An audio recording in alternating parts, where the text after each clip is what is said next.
Hello and welcome to my channel. I am Miss Thespiana, the storyteller who likes to give commentary on other stories and their creators.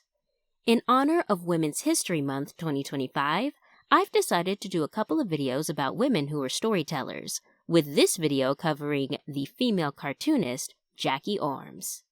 Jackie was born Zelda Maven Jackson to William Winfield Jackson and Mary Brown Jackson in Pittsburgh, Pennsylvania on August 11, 1911.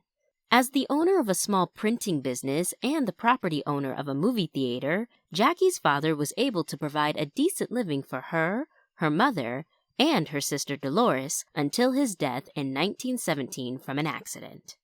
Because of this, Jackie and her sister were briefly sent away to live with extended relatives until her mother remarried and brought Jackie and her sister to the suburbs of Monongahela, Pennsylvania. Jackie began her career as a cartoonist working as an art editor for her high school yearbook. During this time, Jackie began a correspondence with Robert Vann, who was the editor of the Black American newspaper, the Pittsburgh Courier. And she was able to successfully network herself into getting a job after graduation in 1930. While working as a proofreader at the paper, Jackie was also picking up work as a freelance writer, creating pieces that covered court cases, police beats, and topics of human interest.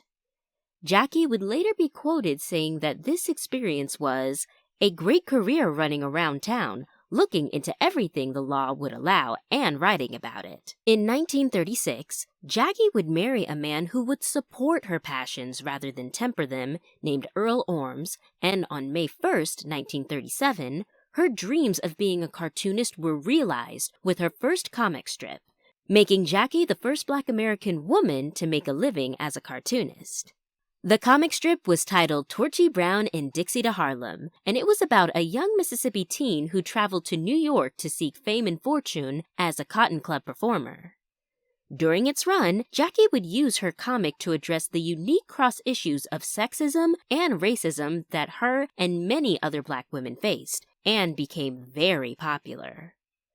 While originally appearing in the Pittsburgh Courier, the comic strip was syndicated in 14 other Black-owned papers across the country before its end in 1940. In 1940, Jackie moved with her husband to his hometown of Salem, Ohio, but wasn't too happy there as they moved to Chicago about 2 years later.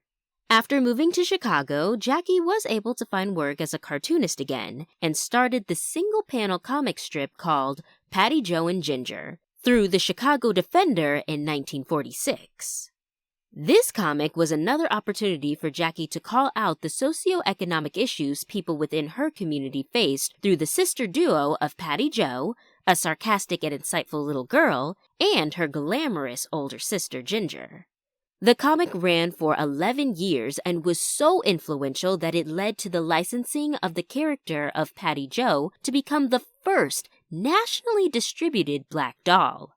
In 1950, Jackie was approached and convinced to bring back the character Torchy Brown in a new comic strip titled Torchy and Heartbeats.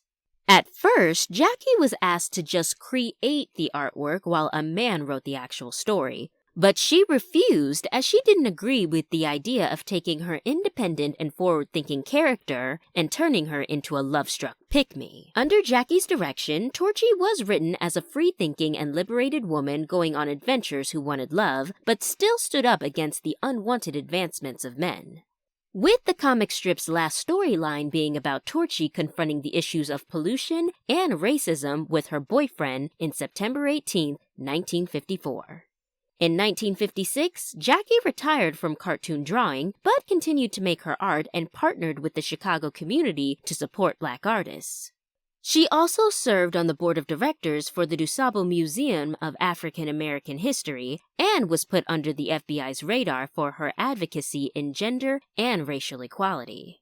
Jackie would lose her husband in 1976 before passing away herself in December 26, 1985.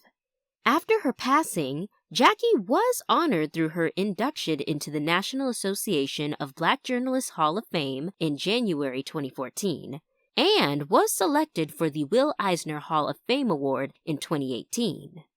Jackie Ormes was a real visionary who used her artistic talents to champion against misogynoir and showing how Black women in media could be more than just an offensive stereotype. Thank you so much for watching the video, and if you feel like there's any information that I may have gotten incorrect or something that I left out that should be mentioned, feel free to leave a comment. Bye!